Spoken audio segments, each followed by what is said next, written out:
Hey guys, my name is Life and welcome to another video.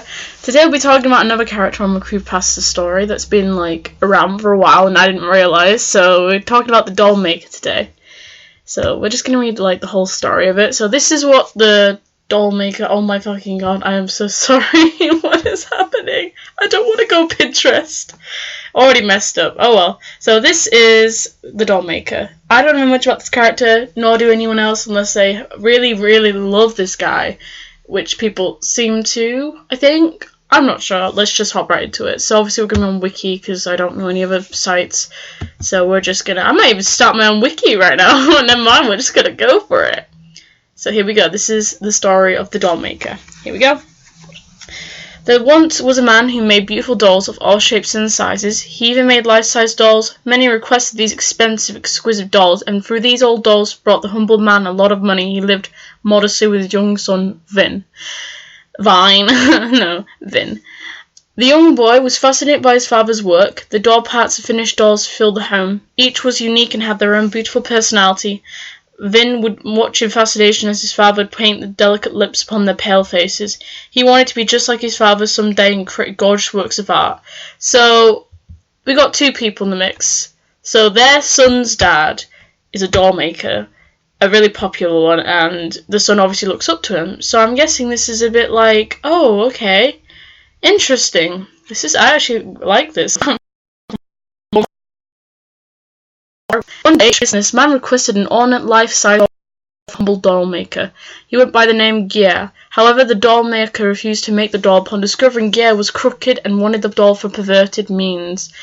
Gier grew enraged at the maker's refusal, so enraged that he set out hide arms to get rid of the doll maker. Oh my fucking god, just for a sexual doll, and you're like, fuck you, I'm gonna get my whole entire army to come and kill you. The doll maker's home was set ablaze. He sacrificed himself to save his own son from the flames.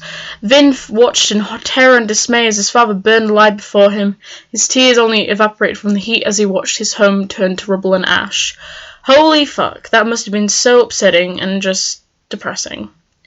He sobbed over the remains of his father, surrounded by the charred remnants of his home, of the beautiful ornament dolls. They were now melted, distorted, and horrible disfigured atrocities of what they once were. Vin searched throughout the wreckage with his tiny hands, trying to find something that may have survived the blaze. In the end, all he could find was a life-size pink glass doll eye. He cupped it in his hands and held it close to his heart, his messy black locks falling in his face.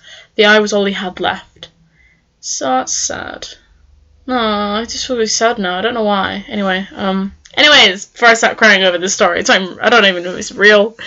Okay, so far it's about son who looks up to his father died and was killed by one of the customers who wanted to make a life-size doll for perverted reasons. And good on the dad, by the way. Don't make shit for perverts.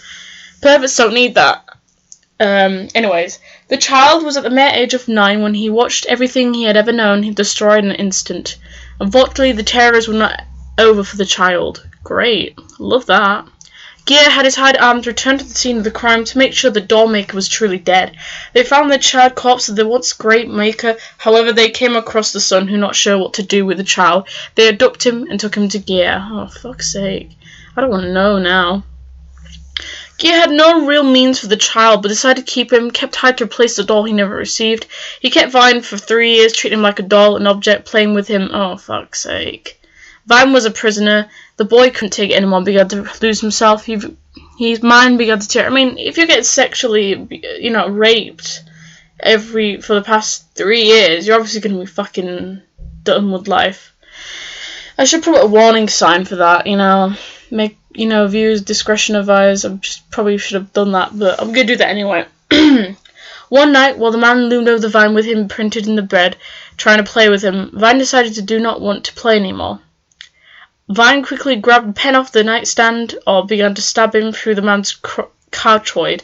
Blood gushed from the hole, it splattered all over the walls, floor, and Vin himself. I keep thinking it's Vine or Vin, but I like the name Vin.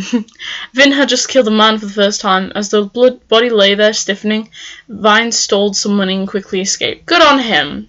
Fuck that bitch.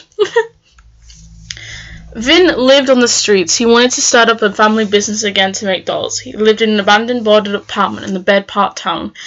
bad part of town. With the money that he stole, he got parts of painted beautiful dolls. He sold them, getting more money, trading up, making more beautiful dolls.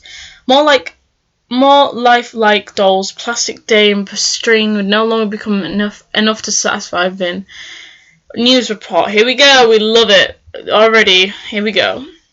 News report. Missing teen murdered. Horrific scene was discovered by the town park.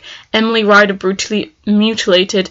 Autopsy report. Emily Ryder. I don't think there's such a thing as an Emily Ryder, but I love it. Cause of death. Blood loss and shock. Found in what appeared to be an elegant hand-stitched gown. The corners of Emily's mouth was being sewn into a smile with the lips painted deep red. Eyes gouged out and replaced with glassy ones. Take eyelashes and painted makeup. Her nails were removed and with fake ones. A frozen expression remained on her face. Her head was shaved and replaced with blue hairs sewn into her scalp, replacing once blonde locks. And perhaps the most disturbing joint in her body was popped out of their sockets or broken. Truly the work of a psychopathic killer.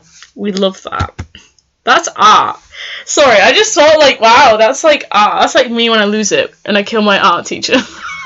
I'm joking, I would never do that. I've left high school. Oh, that's funny. Alright, examination notes. If Emily Ryder was very much alive when the killer set to manipulate, she was alive and he had her face sewn into place, each lock of their tediously sewn into scalp and has her eyes gouged out. She was initially found on the park bench, put in like a doll on display. This would explain perhaps why their jointed were popped out of sockets. It would make it easier to display him whenever he pleased.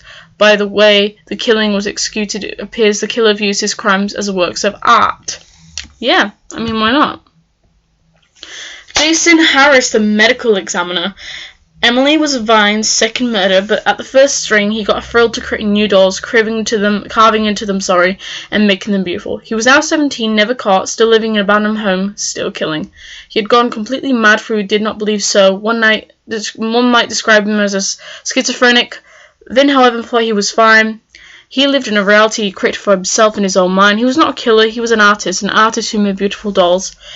Vin prided himself in his work, but still saw himself as worthless, dirty, used goods.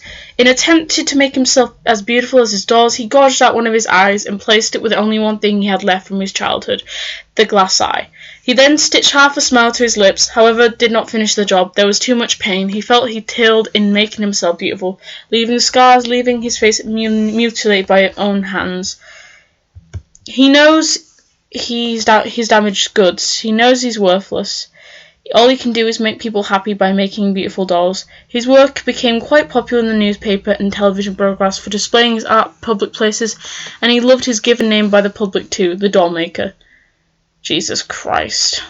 And the quotes are, "Let me make you beautiful, just like Daddy, right?" Holy fuck, that's just kinky as hell. When I think about it, you're like, whoa, I want to be a doll now.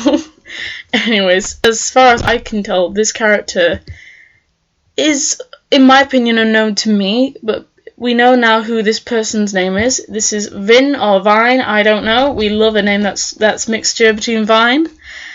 But I think this is like it about the character. If I find any more information about it, I'll do another video. But for now, I'm gonna say goodbye, and I hope you enjoy this video. Bye!